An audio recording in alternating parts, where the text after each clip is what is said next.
This was back sometime, I guess, in 2015. I was on a school field trip with my class and we went to Ripley's Aquarium. For those who live in Ontario, you probably get the picture.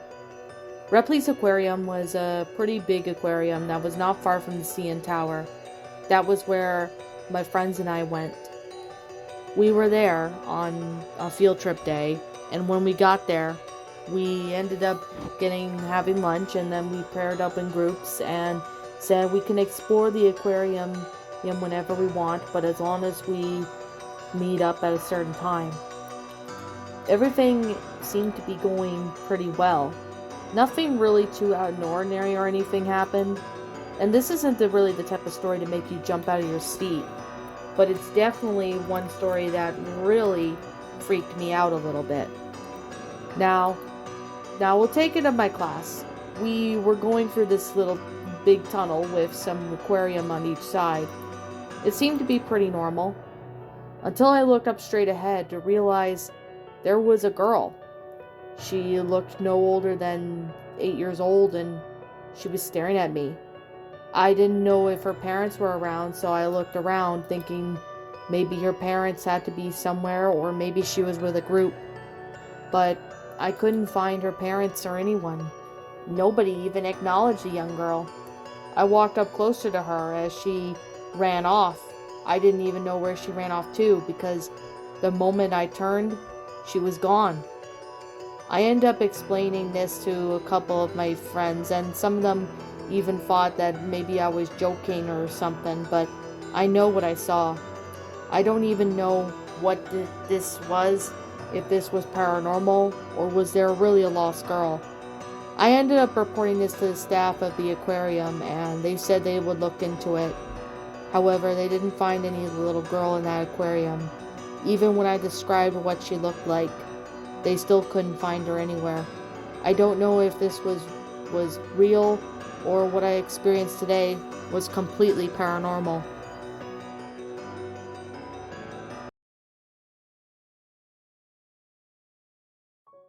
This actually happened to a few friends of mine back in 2016. Now, keep in mind, they were in South Carolina.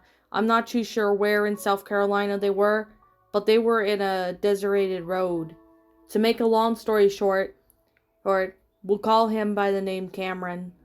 Cameron was with his class, and they were going on a field trip to somewhere. However, though, the bus ended up breaking down on the road where there's just forest around. So it would take a while for a mechanic to show up. The class was just bored out of their minds. Now keep in mind, this was around early morning, so it was like around 9 a.m. As they were waiting by the forest area, they waited for a bit. Cameron decided to go out and explore the area a bit. He let his teacher know that he was going to go exploring, but of course his teacher told him to be back at the bus as soon as the mechanic arrives, and make sure not to go too far. He did that, and he was going in the forest basically to look around. As he was looking around the scenery with a few of his friends, he all of a sudden noticed that there was something from a corner of the eye. He ended up looking, thinking that there might have been a person, but it kind of did look like a person, but there was no one there. Of course, that's when he started to hear what seemed to be like crying. It sounded like a young woman's crying, and he honestly was really a little bit shocked. He thought that it might have been one of his classmates, but that wasn't the case, as his classmates were back by the bus. However, he ends up going over to where this crying was coming from, and the closer he got, the louder it got. But then he realized something. The crying was on a loop. It was the same wail and hiccup playing over and over. That's when Cameron realized that he needed to get out of there. He ended up bolting back the way he came, and he didn't stop running until he reached where the bus was. Of course, the teacher thought that maybe something happened and asked him if he was okay, and he said no, and he just needed to run. That was all. He didn't say anything about it because he didn't want to get into trouble. After the mechanic arrived and fixed their bus arrived at the destination where Cameron pulls the teacher over to the side where the other students wouldn't be around. He ended up explaining about the crying being on a loop that he heard in the forest. Honestly, his teacher was shocked. Of course, the police were called and they were given the exact location of the crying, and once the police searched that forest area, they couldn't find any traces of the crying or anything. It seemed like whoever placed that crying on a loop there was probably just to try to lure someone in the forest. Cameron wasn't sure if this was some sort of kidnapping, or maybe someone planned to rob him or do God knows what. But this story was really shocking to him. He honestly has no idea if this crying is still playing out there or not, but he really does not know. It really comes to show that not everything seems to have a happy ending. But of course, Cameron still looks back at this to this day. He still wasn't sure if there was someone actually planning some sort of ambush on him to rob him, kidnap him, or do God knows what. But he's not returning to that forest area to find out. And to whoever was doing that to try to lure him, I hope that he gets what he deserved.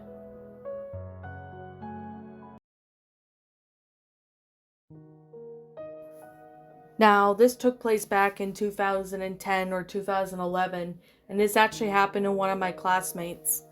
I am going to call her by the name Victoria for the sake of the story. Victoria was around 12 years old at the time when this happened. I didn't go on this camping trip because my parents and the teachers thought I wasn't ready for this type of stuff, even though I wanted to go. However, Victoria told me this really shocking story that happened to her while she was on the field trip. The first day the class left us from the school to the field trip, which was a camp out for a few days.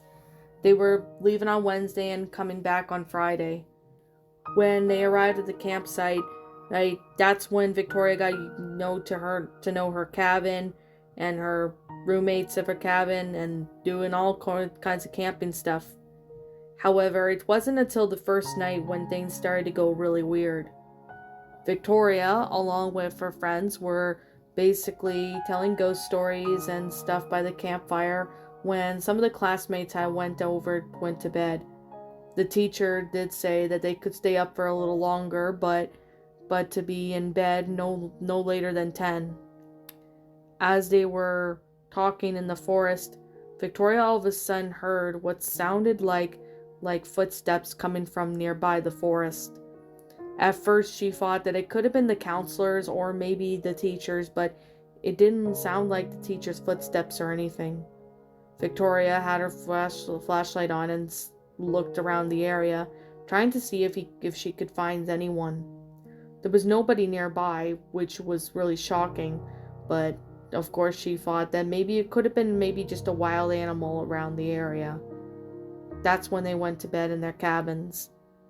While at night, this is when Victoria woke up to hear the sound of footsteps nearby, walking around their cabin. Now, Victoria at first wasn't sure if there was a person or an animal out there, but she was kind of nervous to know if there was someone really out there. She tried to look over the windows, but it was so dark outside that she couldn't even see anything or anyone. This is when she ended up staying in bed, but she couldn't stay up or go to sleep for half the night. The next morning, they walked out to realize that their campsite had been trashed. It seemed like a person or an animal went through the campsite and started tearing up the camp areas. After the cleanup was done, it wasn't until the second night when things started to get really messed up. The next night, Victoria decided to go outside as she needed to use the bathroom.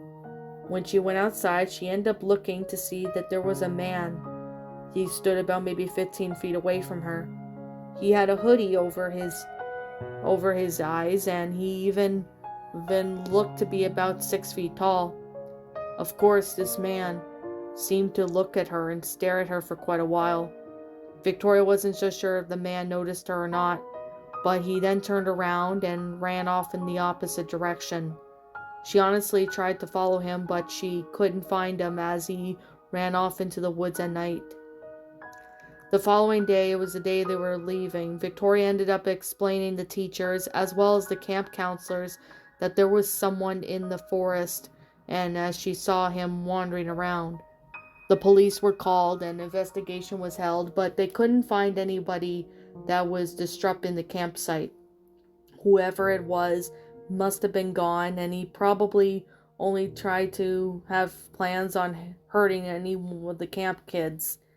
They had no idea how this person managed to sneak into the campsite as it was securely guarded, but whatever it was definitely someone trying to think of maybe kidnap someone or kill anybody or at least do something God knows what.